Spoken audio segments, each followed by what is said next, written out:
एतत्तव मनुस्वरूपम् गकारः पूर्वरूपम् अकारो मध्यमरूपम् अनुस्वारश्चान्त्यरूपम् बिन्दुरुत्तररूपम् नादः सन्धानम् सगुंहिता सन्धिः सैषा गणेश विद्या गणक ऋषिः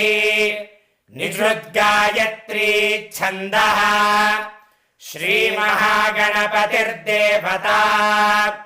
ॐ गं गणपतये नमः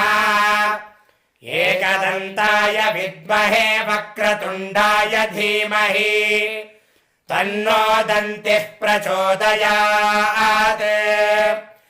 नमो व्रातपतये नमो गणपतये नमः प्रमथपतये नमस्ते।